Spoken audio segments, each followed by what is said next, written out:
జనం కోసం న్యూస్ కు స్వాగతం. నన్ను 4 సంవత్సరాల 1 నెల నాకు చైర్మన్ పదవి బాధ్యత అప్పజెప్పిన జగన్మోహన్ రెడ్డి గారికి నా ధన్యవాదాలు. అలాగే ఇన్ని రోజులు నాకు సపోర్ట్గా ఉన్న కౌన్సిలర్లకి, సపోర్ట్ లేని కౌన్సిలర్లకు కూడా నా ధన్యవాదాలు. విలేకరు సోదరులకి కూడా నా ధన్యవాదాలు.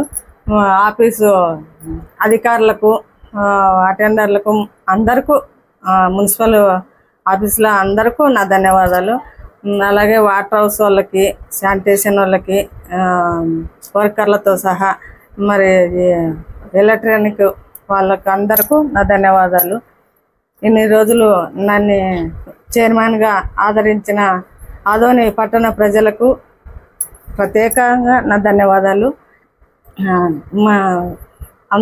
మీది ఇప్పుడు కొత్తగా వచ్చే మున్సిపల్ చైర్మన్గా ఎన్నికయ్యే వాళ్ళకు శుభాకాంక్షలు తెలుపుతున్నా. వాళ్ళకు ఎప్పుడు నేను అండగానే ఉంటానని తెలుపుకుంటున్నాను. మీరు పార్టీ మారబోతున్నారు, బీజేపీలో చేరుతున్నారని కొన్ని అక్కడక్కడ చర్చ నడుస్తుంది, మరి నిజమేనా? పార్టీలో మారను, వేరే పార్టీ మారను, వైసీపీలోనే కొనసాగుతాను. కౌన్సిలర్ ఇప్పుడు చైర్మన్గా దిగినాను, కౌన్సిలర్గా కొనసాగుతాను. అంటే వాళ్ళు విప్పు జారీ చేసినారు కదా, మీరు ఆ అవకాశాన్ని వదులుకున్నారు కాబట్టి మీరు అనర్హులయ్యే అవకాశం కూడా ఉంది కౌన్సిలర్గా. మరి అప్పుడు ఏం చేస్తారు? చూద్దాం, ఏమన్నా కానీ ఇప్పుడు కౌన్సిలర్గా అయితే ఇట్లా ఉంటాను. అట్లా కూడా ఉండద్దు, తీసేస్తామంటే అది కూడా ఓకే. అందరికీ వేరే పార్టీలో చేరలేదంటే స్వతంత్రంగా ఏమైనా మళ్ళీ పోటీ చేసే అవకాశం రాబోయే ఎన్నికల్లో? అప్పుడు కదా కాలం ఎట్లా నిర్ణయిస్తుందో చూద్దాం, అంతే. అంతకుమించి వేరేదే. ఇప్పటికైతే ఈ పార్టీలో నుండి ఎక్కడికి పోను, ఇదే పార్టీలోనే కొనసాగుతాను.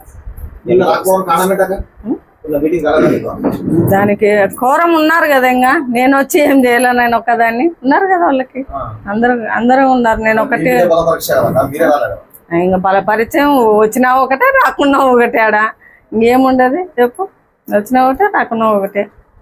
మీ పార్టీ నాయకులు మీ పక్షాన నిలబడకపోయినా స్వయంగా ఎమ్మెల్యే గారు మీ గురించి గొప్పగా చెప్పడంలో ఆంతర్యం అంటే మీ భర్తను చూసుకుని చెప్పినారు, లేకపోతే మీరు ఏమైనా బీజేపీ పార్టీలో చేస్తారనే ఉద్దేశంతో మీకు సపోర్ట్ చేసినారు? ఎవరు ఎమ్మెల్యే? అది మనకు తెలియదు, ఆయనను అడగాల, మీరు ఆయనను అడగాలి మనకు.